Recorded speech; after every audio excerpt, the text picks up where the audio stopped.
Kalau aku baru mau mulai bisnis sekarang, ini yang akan aku lakukan.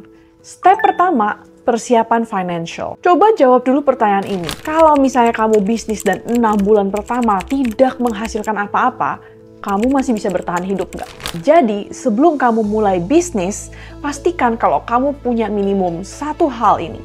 Pertama, tabungan minimum 6 bulan biaya hidup, atau sumber income lain, seperti kerja kantoran atau freelance. Tujuannya untuk mengamankan biaya hidup sampai bisnis kamu bisa menghasilkan cukup cash flow untuk bisa membayar gaji owner dan profit sharing ke kamu. Itu kan untuk persiapan financial pribadi. Nah, jangan lupa untuk mempersiapkan financial bisnismu.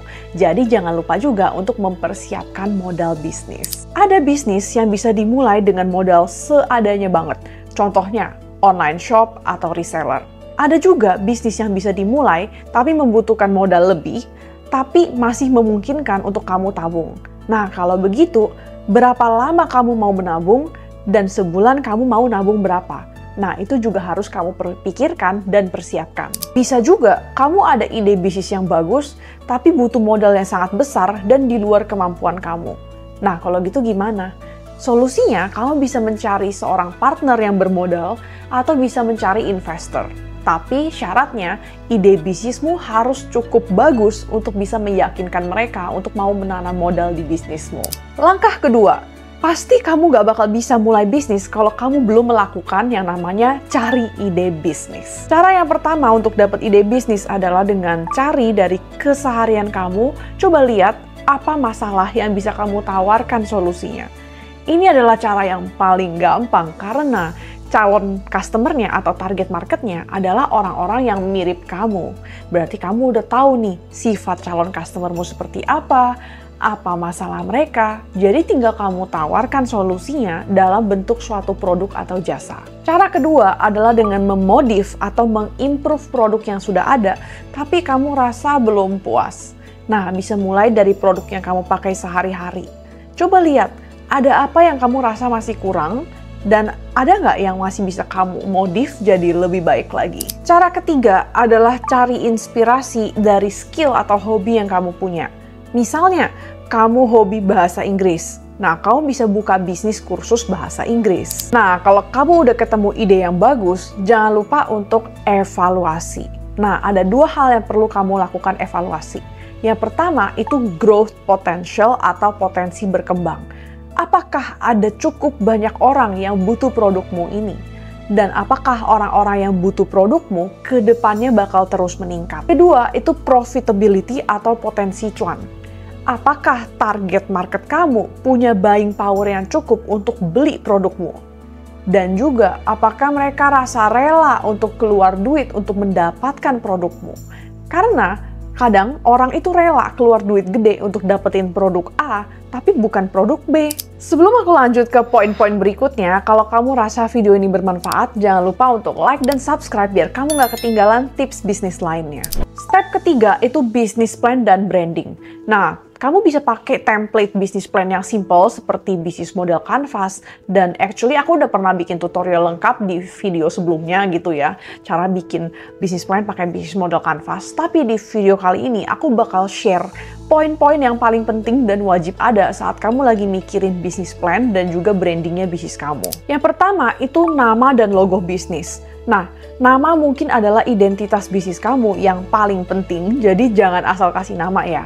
Dan juga pastikan kalau kamu udah cek di website Haki untuk pastikan tidak ada bisnis lain yang dalam satu industri yang punya nama sama seperti kamu. Kedua, itu produk atau jasa kamu. Ya, ini sih obvious ya, bisnis kamu jualan apa.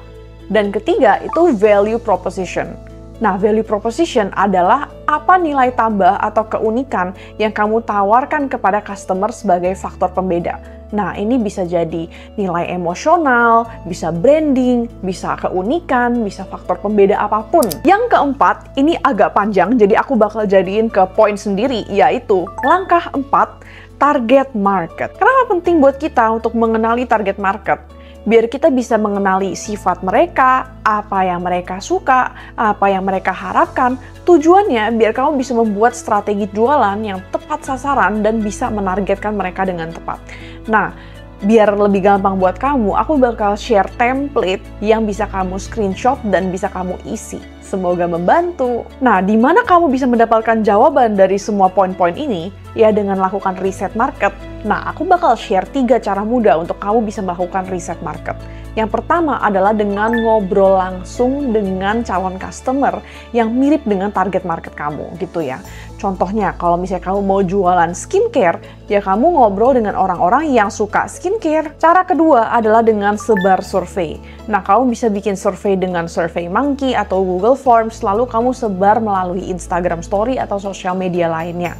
Atau kamu juga bisa menggunakan tools atau website berbayar yang khusus untuk survei seperti Populix, biar kamu bisa mendapatkan responden yang sesuai dengan target market kamu. Cara ketiga adalah pakai data yang sudah ada. Kalau ngobrol langsung dan juga sebar survei itu tidak memungkinkan, kamu masih bisa riset market dengan menggunakan data-data yang sudah ada.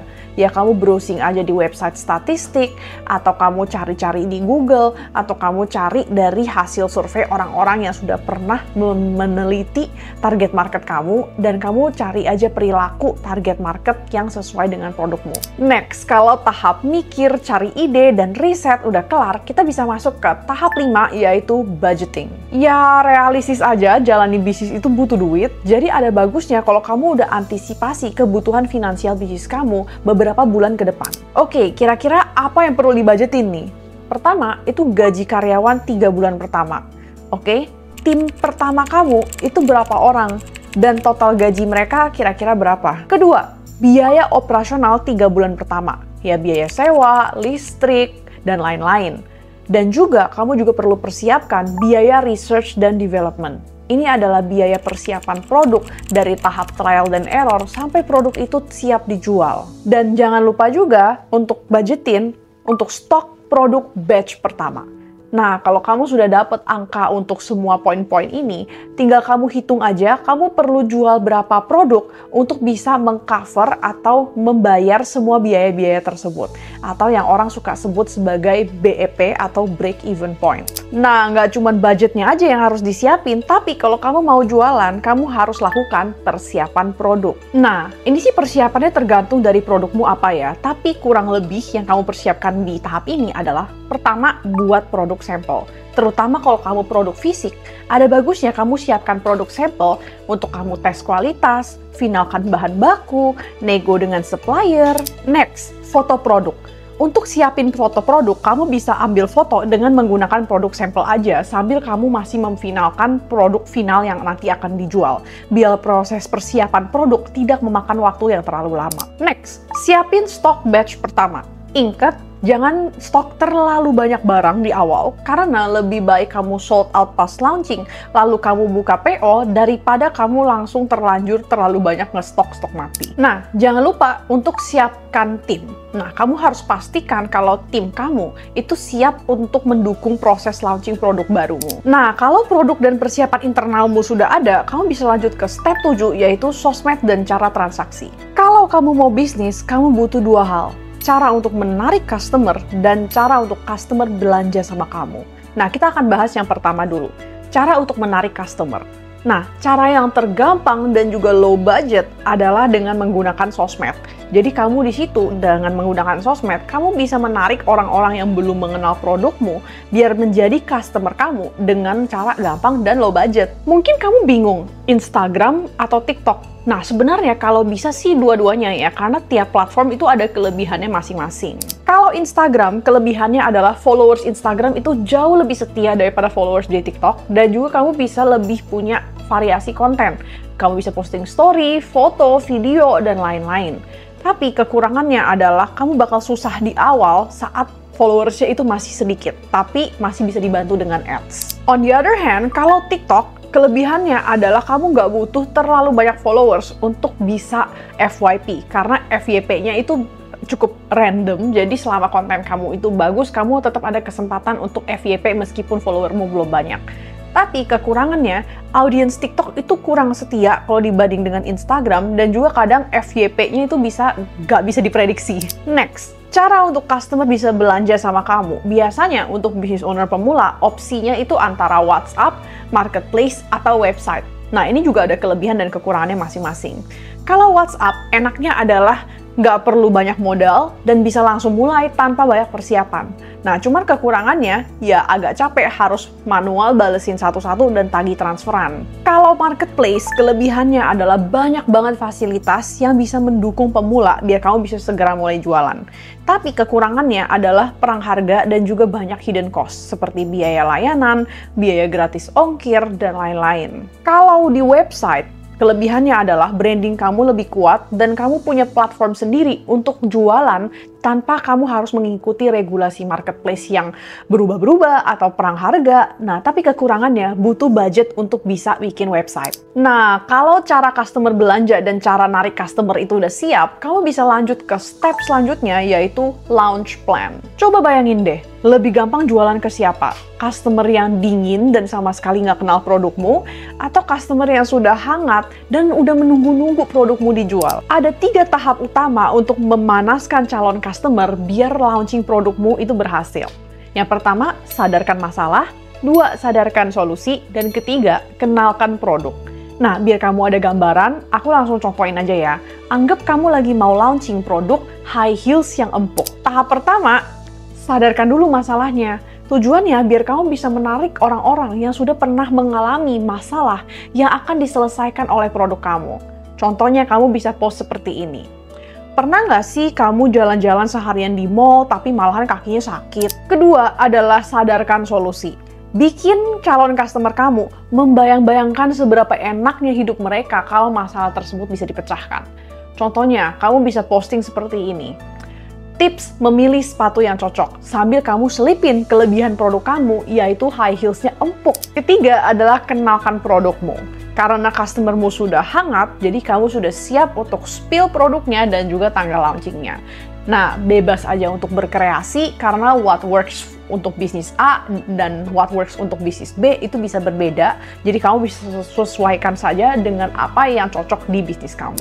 Nah, sejauh ini kan aku udah share 8 langkah untuk mulai bisnis. Tapi mulai itu baru awal perjuangan kamu. Kedepannya kamu bakal menemui banyak banget challenge. That's why langkah selanjutnya adalah untuk nonton videoku yang ini, karena aku udah share 4 tantangan terberat yang bikin 50% bisnis gagal plus solusinya biar kamu bisa menghindarinya. Thanks for watching dan sampai jumpa lagi di videoku yang ini.